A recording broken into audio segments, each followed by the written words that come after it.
Hey, how you doing? I'm Gill Gross. It is good to have you with us tonight. Got an interesting thing to talk about with you this hour that probably affects your neighborhood.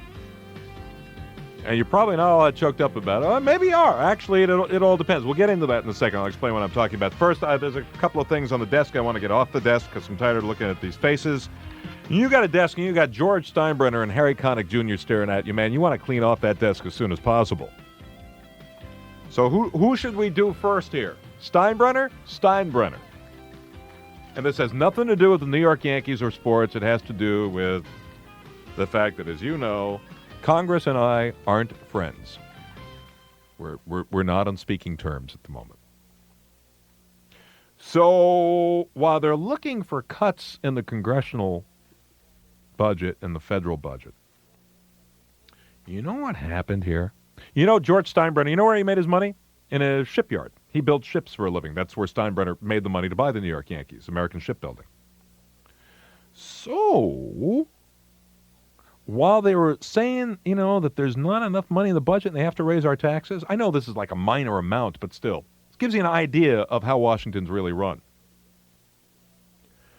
George Steinbrenner's shipbuilding company, which according to congressional investigators, screwed up on federal contracts and then tried to charge the federal government for it. His company had the gall to go to Congress and say, well, you should pay us the money for us screwing up. For example, welders at his shipbuilding company accidentally cut into electrical cables, requiring the cables to be repaired and causing a fire on one ship. Okay? Steinbrenner goes to Congress, lays out $16,500 in political contributions, and lo and behold, kids, in the federal budget is $58 million to bail out Steinbrenner's shipbuilding business for their screw-ups. They screwed up. We're paying for it. Congressman John Murtha, Democrat of Pennsylvania, Senator Daniel Inouye, Democrat of Hawaii, and the chairman of the House and Senate Appropriation Defense Subcommittees, $16,500 worth of... Man, what a bargain. Can you imagine being able to buy $58 million for just $16,500? That's great. I'd make that deal. And what kind of return is that? Somebody figure that out in your calculator. You give $16,500 to a congressman and a senator, and you get back $58 million. I like that. So that's the Steinbrenner story. And then very quickly, the Harry Connick Jr. story. This happened in New York City. Harry Connick Jr., apparently for the second time, went to Kennedy Airport with a gun in his carry-on luggage. Apparently he did this a year ago, and the incident was hushed up. So he did it again. 9mm. By the way, this guy's dad's an attorney general. So you think, a district attorney, in Louisiana. So you think he knows better. So he goes to the airport, he gets caught. And just in case you think the rich aren't different from you and me, you know what they had him do? All right, you or I go to the airport, I got a 9mm in my carry-on. Do you think I at least pay a fine? Probably. Do a little time? Probably. Harry gets to do a public service announcement. I mean, come on. I mean, if a 17-year-old kid who did that would have to do 5 days in jail or whatever, this guy should be doing 5 days in jail. He shouldn't get off with being more famous and looking like a good guy doing a public service announcement. I mean, it's wrong. It's just wrong. Anyway, that's it. That's my... never mind the fact that album he cut when he was 11 years old shouldn't even be on the market. It's embarrassing. All right, that's it. Okay, let's get down. I know I get ticked off of the strangest things, but there you go. Let's get speaking of getting ticked off. Let's talk about what's going on in your neighborhood. The porno explosion. Remember the good old days of pornography theaters? No, I said it right. The good old days of pornography theaters. Handful of dirty old men in raincoats that looked like something. The raincoats looked like something Columbo had given to the homeless, would show up in sunglasses on even the darkest of days. When the film was over, they didn't hang around the neighborhood because they didn't want their boss or their employees to see them. So they fled the area as quick as possible. Those were the good old days. Video explosion comes. The theaters go away. And because of the video explosion, where people can buy a video once and watch it in the privacy of their own home as often as they wish without fear of being seen or fear of catching whatever the heavy-breathing guy in the seat next to them might have had, the theaters go away. The only problem is, the catch is, X-rated video stores are opening up in residential neighborhoods all across America. Everywhere. Whereas the X-rated theaters used to be like, downtown and all that kind of stuff. Now, these things are all over the place. And not just like the major, because stores like Blockbuster won't carry X-rated videos. So you're getting stores that are doing nothing but X-rated videos now, because the major chains won't carry them at all. And they're opening up all over the place in residential neighborhoods, and parents are going nuts about this. And look, it's a recession, and landlords will take a check from anybody whose check doesn't bounce. So that's what's going on around the country. I got two people to talk with you about this who have some differing opinions about it. Charles Millard is in the studio with me. Charles Millard is a member of the City Council of the City of New York. Charles, welcome. Thanks very much, Carl. Good to have you with us. Nice to be here. Gil. And Bill Margold is on the phone. He is director and actor in X-rated films for 23 years and a former probation officer? Among other things. Okay. Let me start with Charles, because he really brought this up by writing an op-ed piece in the New York Times about it. Carl. Carl Millard, one of my close dear friends. Obviously, we're meeting for the first time. That was called "Stop the Porn Explosion." What's the problem here? Is it pretty much as I said? These places are open up all I think around? you put your finger right on it. There's a couple of things. I mean, AIDS causes people to want to have safe sex. Solo sex with a video at home is a form of safe sex. It's not just the stores either. It's also an explosion of topless and bottomless dancing establishments. That's one problem. The other problem is the recession. And the other factor is that way more people than used to own VCRs. Mm-hmm. And I don't think that there are a lot of people who think that no one should ever be able to have pornographic material. But there are a lot of people who say, I don't want my 14-year-old maybe going in there and renting this stuff when I'm not looking, because I want to have some say over of their upbringing. And there are people who say, I don't want my, whether it's 4-year-old or 14-year-ld, looking at signs, advertising movies like Edward Penis Hands. Am I allowed to say that? Which is, well, you just did. It's a part of the body, and let's face it, this is going to be an adult discussion about an adult subject, and as long as it doesn't get stupid, sure. The problem, I guess, also, and Bill, bring you into this in just a second, is that the stores generally used to be people. It's funny. I never thought that people in neighborhoods would long for the good old days of the guy who would sell these things in the back of the candy store in the back room. Right? Well, it wasn't in sight. And now they all have like flashing lights. Right. And if the video stores would sell them in the back room, a lot of people wouldn't care. It's the flashing lights, it's the big signs, it's the very lurid detail in the explanations of the movies and in the pictures. Okay, Bill's groaning. Hi, Bill. Yeah, all of this is well and good, but it's what's called free enterprise. The other situation is simply this.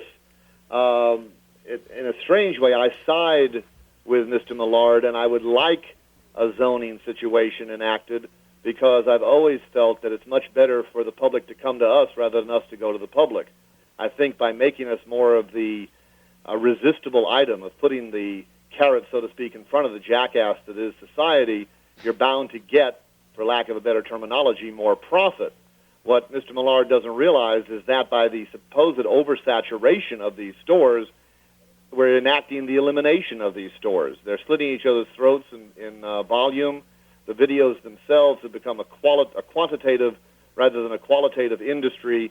And as I told the Meese Commission back in 1985, if you leave the X-rated industry alone, it will go away. But what Mr. Millard is doing in his own way is practicing a form of censorship, and that's dangerous. Now, he may not think it's censorship, but it certainly is. And his situation of suggesting that children will be affected by this is ridiculous, because there are no categorical studies of it. Essentially, he should be sticking to more important items, such as I've always put it, in a society that is drug-infested, violence-racked, and polluted by chemical greed, no one has ever died from an overdose of pornography. Well, you've given me some fodder to respond to, if I may, Gil. Go. First of all, you mentioned the free market. A lot of people have gone into these stores and said to me, gee, it seems like no one's shopping here.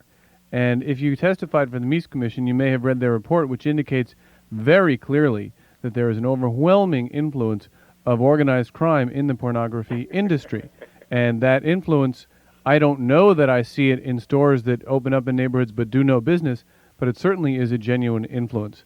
Additionally, saying that it's censorship really misses the point. Zoning is specifically not censorship, and the Supreme, people say, well, I believe in the First Amendment, I believe in free expression, therefore I would never oppose these things even if I find them offensive. The fact of the matter is the Supreme Court itself has said that the First Amendment definitely permits using zoning to regulate these places. And the reason you can do it is not because you can go after the content. You can't say, I don't like what they're saying or doing. You can say, I don't like the secondary effects. Let me just make this one last point. Okay. And Bill says, well, we should be worrying about violence in our society.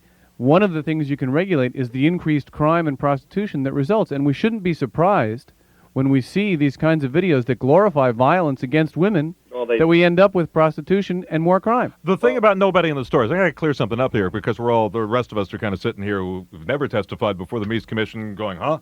Is it the theory then that these are fronts for organized crime then? That would be the theory in what I said. They're laundering money through the accounts and but stuff? There are other ways that organized crime is involved as well, but that was the point that I was making. Well, that's a wonderful point, but this thing about the X-rated industry riddled with violence against women is ridiculous because that has been essentially censored out by the X-rated industry since 1975. When I was in front of the Meese Commission, they continually brought up examples, and I continually refuted their examples by pointing out that those tapes had been made 10 years before I got there. All right, Not tell you what, that. I got to take a break here. There's going to be plenty of time for both of you to get your viewpoints on this. Of course, I want our listeners to talk about it because these places are opening up in a lot of neighborhoods. For some people, they may say, hey, this is a blessing because I like to watch this stuff in the privacy of my own home, and I want this near. For other people, of course, are going to call, and they're going to be the kind of people who have been picketing some of these places. So let's open up the phones at 1-800-456-1227, 1-800-456-1227. And I guess the question is, do you want an X-rated video store in your neighborhood? Does it bother you or does it not bother you? Or are you happy it's there? Let's take a quick break and listen to some fine announcements, and then we'll come right back with you on the Gill Gross Show. In the Algebra 1, I was getting like D's and F's. Like I was the only one that didn't know what I was doing. This is Sandy Duncan with a Sylvan success story every parent should hear. A mother knows her child, and I know Amelia could do it. Bringing home my first great report card was excellent. I finally did something right. Sylvan is the answer. I've seen it work. Sylvan Learning Center can boost your child's grades and self-esteem. So call your local center now, 1-800-EDUCATE. That's 1-800-EDUCATE. Any nasal spray can clear up congestion. I feel great. But unfortunately, some of them only last 4 hours. Oh, I don't feel so great. That's why there's Duration nasal spray. Duration gives you fast relief from congestion that lasts and lasts for up to 12 full hours of free breathing. So next time colds or flu get the best of you, get Duration nasal spray for long-lasting relief that makes you feel, well, great. Duration nasal spray for long-lasting relief. Use only as directed. Would you buy a pair of shoes without trying them on? A car without driving it? Then why buy a vacuum on blind faith? Hi, I'm David Orrick, maker of the 8-pound Orrick XL Hotel Vac. And if you call the factory, 1-800-989-4200, you can try out my legendary Hotel Vac in your home, absolutely free for 15 days with no obligation. The best part is it weighs only 8 pounds, yet it outcleans vacuums weighing 40 pounds. Try before you buy. Call 1-800-989-4200.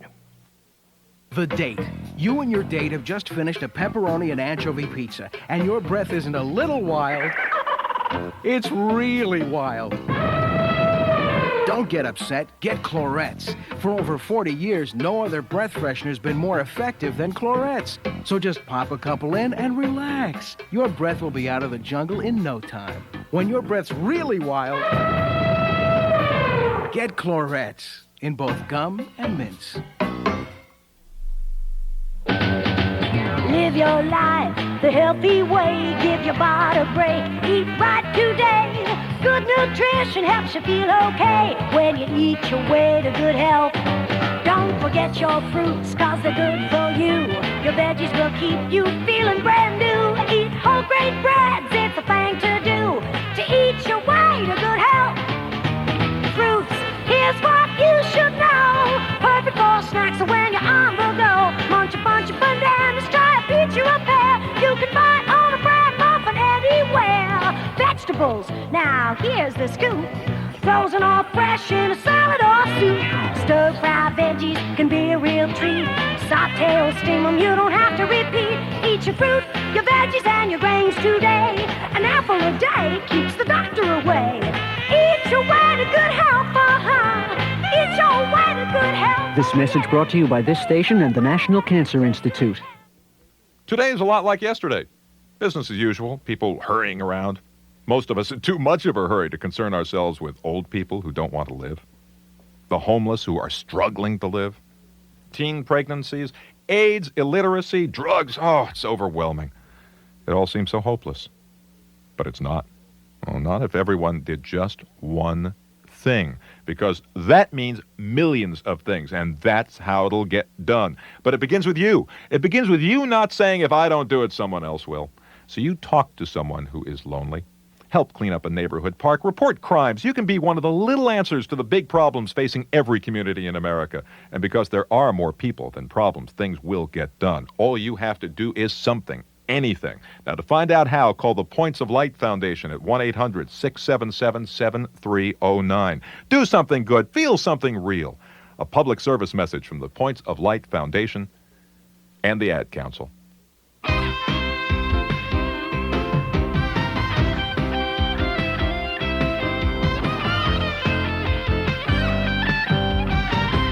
I'm Gill Gross. Welcome back. We are talking about the X-rated video stores in your neighborhood that have been opening up across the country. Charles Millard is with me as a member of the New York City Council. On the phone with us, Bill Margold. Bill Margold is a director and actor in X-rated films for 2 decades. Over 2 decades. And we've got calls at 1-800-456-1227, and let's go right to it. We'll start with Tracy in Hampton, Virginia. Hi, Tracy. Hi, Gil. How you doing? Good, good. I just had a comment, a couple of points. First of all, with pornography, I think that, first of all, it's a person's choice whether they want to rent the videos or not, you know? Mm-hmm. And second of all, I have rented a few of them, and when I go into the stores, and this is in, Hampton here, you've got to be 21 years of age or you're not getting into there. So, as far as kids getting hold of these videos, I don't see where that, where it's possible. Well, it probably depends. I mean, you guys can tell me, but I mean, kids get cigarettes, kids get booze. Well, you send the older kid to go in there, or if the guy sees somebody with $5 in their hand, he doesn't particularly care. No, there's very stipulative laws that eliminate children from adult stores per se. Also, in most... Yeah, but there's very stipulative laws that say a kid can't buy beer till he's 21. And give me a break on that one. And the point that was made earlier about this being a business is, if the kid's there with the money and the guy's trying to make a buck and you're talking about the market, why is he not going to do it? Good, but you have to remember that first of all, kids are not even allowed in the mainstream adult video stores. In the mom-and-pop stores, the stores that have major titles, legitimate titles, as well as their cordoned-off area, it says adults only. It says there's usually a curtain. There's usually a back room, something that you all seem to want to go back to. Right, but that doesn't address... They're not entered into by children. Now, interestingly enough, there was a woman who said that she's even offended by the back room because she then has to excoriate her child for daring to even think about going into the back room. I don't usually use somebody else's quote, but I'm looking at the calendar I put out this year, and the first one is, pornography is not in the hands of the child who discovers his sexuality by masturbating, but in the hands of the adult who slaps him. And I honestly believe that, Mr. Millard, you are attempting to slap the children of the world. How can I be... A minute ago you said it's perfectly okay to keep them out. We have age regulations. That's a good thing. and then you're telling me that I'm Yes, but slapping here's the the world thing. because I'm saying we shouldn't have kids seeing it. No, but I don't believe we should either. But the thing is, by constantly using children as the battering ram, which is exactly the reason that the Meese Commission came into use, the X-rated industry has absolutely nothing to do with child pornography. I represent the adult entertainment community. No children, no animals, no aberrant violence. But constantly, the only thing... No aberrant violence. Aberrant violence, which means... What kind of violence do you have? That means sex and violence at the same time. I got to agree with Gill. You got to agree with Gil about what? With me, I haven't said anything for about a minute here. Oh, well, the other guy then. You like Bill Margold. Yeah. You know, my problem with these places is, I mean, I'm all for free speech and everything. My problem with these places, I've seen them start to pop up around the country is, and let's face it, Bill, I'm not sure that they class up your industry any. They ain't subtle. You know, they're not classy and they ain't subtle, and they've got like they take the front of the whatever you call the cardboard packaging that holds the video. It's called a box. Yeah, they put the front of the box with the picture in the window, and then there's all these bright garish lights. I mean, they don't exactly make themselves neighborhood friendly. They're not. Or bigger. There's two that opened up on 53rd Street in my area, 25 yards away from one another on the very same block, one of which has, you know, the usual X-rated movie theater kind of practically marquee-sized pictures with women falling out of their clothes. That's free enterprise. Falling out of their clothes, you can look in any type of advertisement in major magazines nowadays, on billboards advertising jeans. We deal in a sexual generation. We use skin to sell. Hey, look at your advertisements for basketball. These people are playing without shirts on nowadays. And we're dealing in a flesh-oriented market. The X-rated industry is for adults only. But it's not for adults only if that flesh market is being put out on the sidewalks where I'm walking my kid to school. Let me get the listeners get a word in edgewise here because the show's for them too. Linda in Orem, Utah. Hi, Linda. This is the first time I've listened to your show, but I just am disgusted to think that these things would come into our communities. We do not have them in our community. I hope we never have them. We have fought them. And you say that that children are not the victims. They are the victims. The wives and families are the victims. Where do you think Ted Bundy, especially in the saw, and some of these other pedophiles, get their fantasies? I can't even go to a hotel convention. Ted Bundy wasn't a pedophile. I cannot go to a hotel convention center and turn on my TV unless I pay to have it blocked out. I found that happened this summer at a Key Club convention. It was the most disgusting thing. I didn't even know it was there. It affected me. And you talk about us It affected you? To sell. You talk about skin to sell. Our whole society has become that way. Why do you think we have all the problems we have? Well, don't blame it on pornography. Oh, okay. Let me let all of you get a chance to answer that. I got to take a break here. We'll be right back with you on the other side of this on the Gill Gross Show. Plant a tree for your tomorrow. It's your tree that protect us from the cold winter winds. That's the miracle of trees. You plant one now, it'll make a world of difference later. Make a difference on the street where you live. Join me and plant a tree. Trees for America. Support Tree City, USA, where you live. For more information, write the National Arbor Day Foundation, Nebraska City, Nebraska. Join me and plant a tree. In 1981, one man declared war on the #1 killer of teenagers, drinking and driving. Bob Anastas left his job as a high school hockey and football coach to start an organization called SADD, S-A-D-D. Today, because of what one man began, Students Against Driving Drunk is a nationwide force, an army of students, several million strong, all responsibly committed to eliminating their #1 killer, drinking and driving. Today, it's a fact. The number of teenage deaths related to drinking and driving is dropping across the nation. This public service announcement has been brought to you by SADD, Students Against Driving Drunk. For more information on how you can join the battle against drinking and driving, write to Bob Anastas, in care of SADD, Post Office Box 800, Marlborough, Massachusetts, 01752. We're winning the war, but we still need your help. Hi, everyone. This is Alex Trebek. Do you miss reading memorable writing from print magazines because of blindness or other handicap?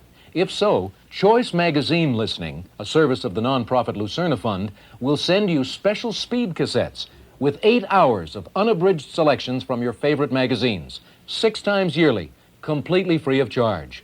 Yes, that's right, it's free, and it includes the writings of such authors as John McPhee, Margaret Atwood, Russell Baker, Bill Moyers, Garrison Keillor, and many others. So if you're blind or unable to read regular print, or you know someone with this problem, write Listening, Box 10, Port Washington, New York, 11050. We'll also tell you how to get the special 4-track cassette player, provided free by the Library of Congress as part of its Talking Book program. Write Listening, Box 10, Port Washington, New York, 11050, or call 516-883-8280. Thank you. You don't know my friend Lori, but I think you'd like her. She's cute, she's nice, and she's got a great sense of humor.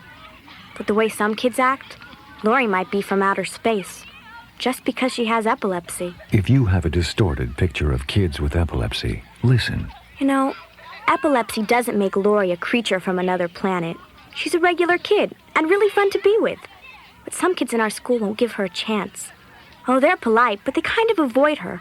They won't sit next to her at lunch. They won't walk home with her. It's like they're afraid, just because she's got epilepsy. And that's really a shame, because epilepsy isn't scary if you know about it. I learned that from Lori. She told me what to do if she has a seizure, so now it's no big deal. Oh, epilepsy's serious stuff, all right. But it shouldn't send anybody into orbit. Kids with epilepsy or any disability, let's count them in. Get the facts. Call Epilepsy Foundation of America, 1-800-332-1000.